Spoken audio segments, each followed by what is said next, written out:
Welcome back to another video. My name's Will, and in this After Effects video tutorial, we're going to be talking about expressions, what they are, what they can do, and how they can improve your video work.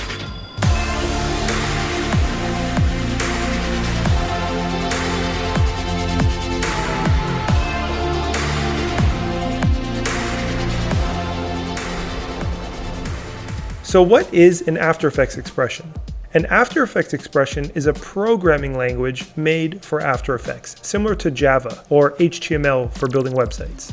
They can be very simple, just a few characters in length, or they can be extremely complex. You can think of them like automated commands that perform specific actions within the layers of your After Effects composition. When video editing, it's common practice to use keyframes, and while keyframes are very efficient and get the job done, there are times when it would make much more sense to use an automated command so that you're not spending hours duplicating and creating keyframes. So then, how do you know when to use an expression and when to just use keyframes? That completely depends on what you're trying to do.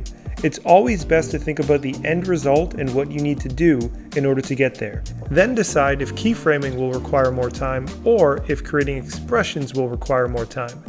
So now that you have a bit of an understanding, I'll show you a few examples. Alright, so with After Effects open, let's go up to the rectangle tool. I'll hold Shift to make a perfect square. And then with the pan behind tool, which also acts as the anchor point tool, if you hold Command on the Mac or Control on the PC and double click, it'll reposition the anchor point to the middle of the shape so that when we rotate it, it spins perfectly around the center point.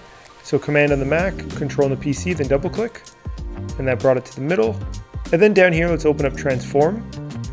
We'll set a keyframe for rotation at our first frame, and then we'll go to 1 second and 12 frames, and we'll set this to 1. That means it'll do 1 full rotation between those keyframes. So this is manually creating keyframes. We haven't made any expressions yet. And then on the second keyframe, I'm going to right click it, go to Keyframe Assistant, and Easy Ease In. So what that does is as it rotates at about the same speed, but then as it gets to the second keyframe, it slows down, so it eases into the stop.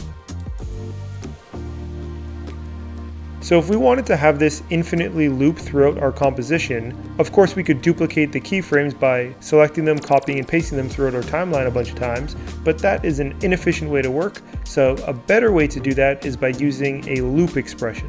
So to do that, on our shape layer, we're going to hold Option on the Mac or Alt on the PC and click on the stopwatch here on our rotation where our keyframes are. That will open up the expression box, and this is where we can enter in expressions. Let's type in loop, and then we will select the loop out expression and hit enter.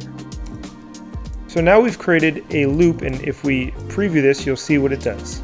So even though there's no keyframes throughout the rest of our composition, because we've set a loop expression, it is looping the animation from the beginning throughout the rest of it. So that's a pretty simple expression, and it creates a really cool effect. And for the loop expression, keep in mind that it only works if you have keyframes on that layer. Alright, so now let's start over with no expression and no keyframes. Now for a second example, let's say we wanted our square shape to rotate continuously throughout our whole composition, and we wanted to do that quickly and efficiently without creating keyframes. The way to do that is, once again, Option on the Mac or Alt on the PC, then click on the stopwatch for rotation, and then in the expression box, we'll type in time multiplied by 10, for example. So what that's doing is, for every second of time in the composition, it'll rotate clockwise 10 degrees.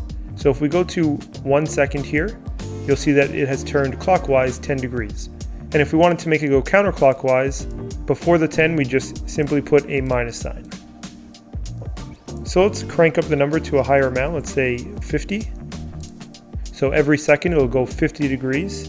So that's what that looks like. We've used no keyframes and just a few characters within the expression box to create a simple, continuously rotating square shape. Now the power of expressions really shows when you have multiple layers with expressions. So for example, let's duplicate this layer. We'll go into Transform, and then under Rotation, we'll delete the expression from that layer. And then on the rotation, we will grab the pick whip and we will bring it to the rotation. Then when we go into the rotation, you'll see that there is a longer expression, and this may look intimidating. However, I'll explain what's going on here. So what this expression is saying is on this composition for the layer shape layer 1, which is this layer, it's going to follow whatever the transform rotation does. So I'm going to go back to my main tool and then just move this over a bit. And if I play this, you'll see that both do the exact same thing. And by doing it this way, you don't need to write a whole bunch of After Effects expression code. You can just link the layers together and they'll work accordingly. You can even take this a step further by going into the expression on our duplicated layer that has been pick whipped to the bottom layer. And then at the end of the expression, type space / space 2. Let's preview that. So what this is doing is our first one is rotating at the same speed and our second one is rotating at half the speed. So we divided it by 2. If we wanted, we could go divide it by 4 to exaggerate that a little more. Or we could even multiply it by, let's say, 15 to make the second one go much faster. Okay, so moving on, let's delete the top layer.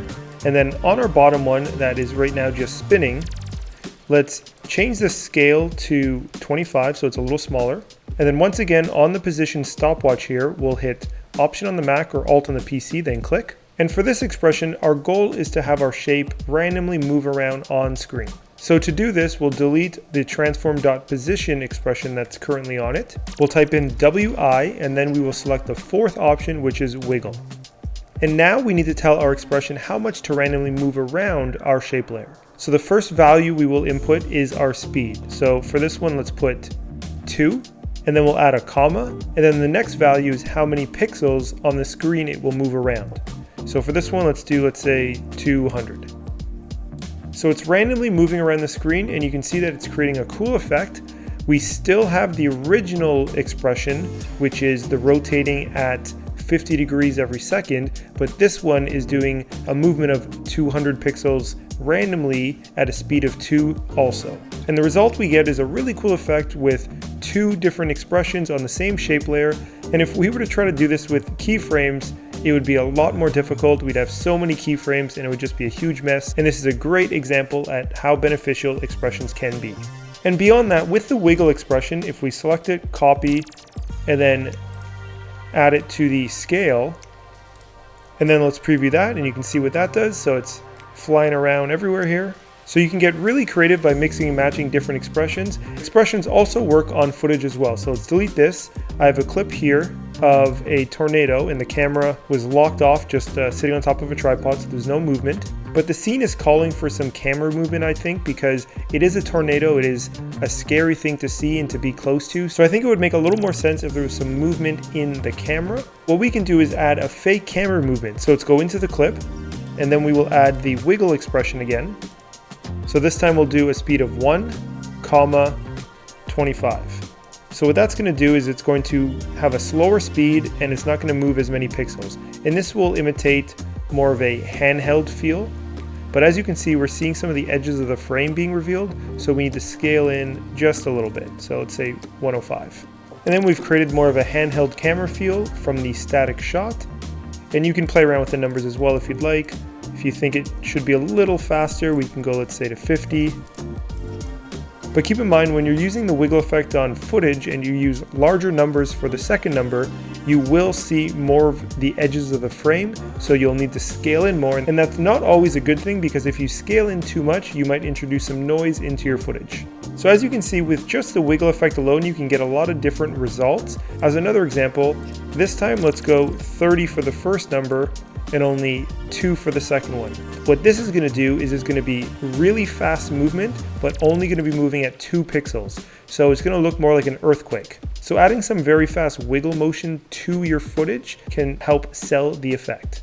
Alright, so as I said in the intro of this video, After Effects expressions can be very simple, but they can also be very complex. So in this video, we just touched the surface. I taught you just a few expressions, but there's so much more you can do. Okay, so that's it for this video. If you liked it, hit the thumbs up, leave a comment below, subscribe, and hit the bell to be notified when we release new videos. We will see you next time.